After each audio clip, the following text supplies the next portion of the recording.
7वां बाब। फिर फरीसी और बाज फक्की उसके पास जमा हुए।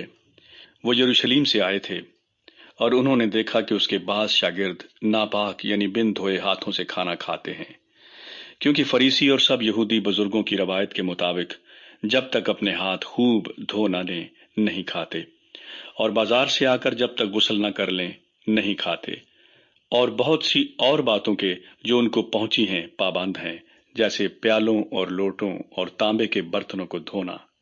बस फरीसियों और फकीहों ने उससे पूछा, क्या सबब है कि तेरे शागिर्द बुजुर्गों की रवायत पर नहीं चलते बल्कि नापाक हाथों से खाना खाते हैं?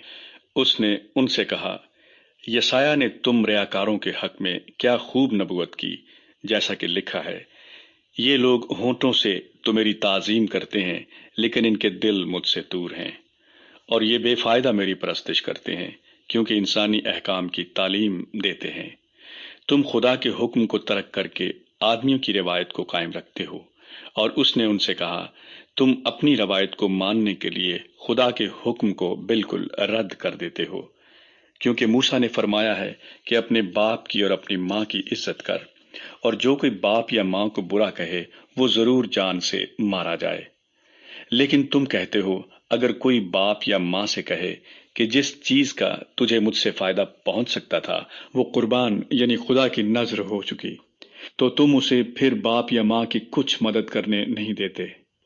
यूं तुम खुदा के कलाम को अपनी रवायत से जो तुमने जारी की है बातिल कर देते हो और ऐसे बहुतेरे काम करते हो।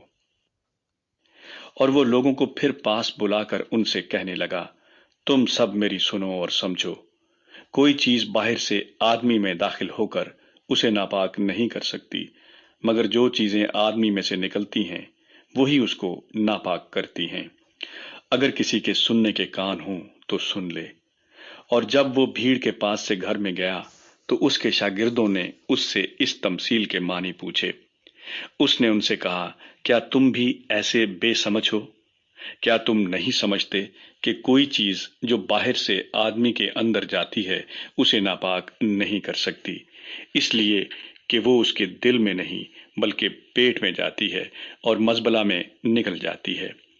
ये कहकर उसने तमाम खाने की चीजों को पाक ठहराया। फिर उसने कहा, जो कुछ आदमी में से निकलता है वही उसको नापाक करता है, क्योंकि अंदर से यानी आदमी के दिल से बुरे ख्याल निकलते हैं, हरामकारियां, चोरियां, खूंरेजियां, जिनाकारियां, लालच, बदियां, मकर, शहवत परस्ती, बदनजरी, बदगोई, शेखी, बेवकूफी, ये सब बुरी बातें अंदर से निकलकर आदमी को नापाक करती हैं।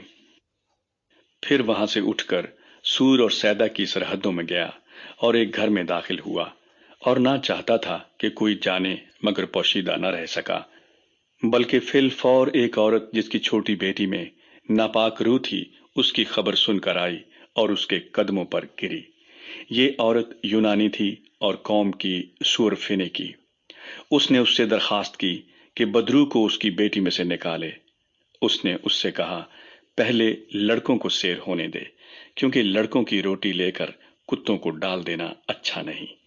उसने जवाब में कहा, हाँ खुदावंद, कुत्ते भी मेज के तले लड़कों की रोटी के टुकड़ों में से खाते हैं।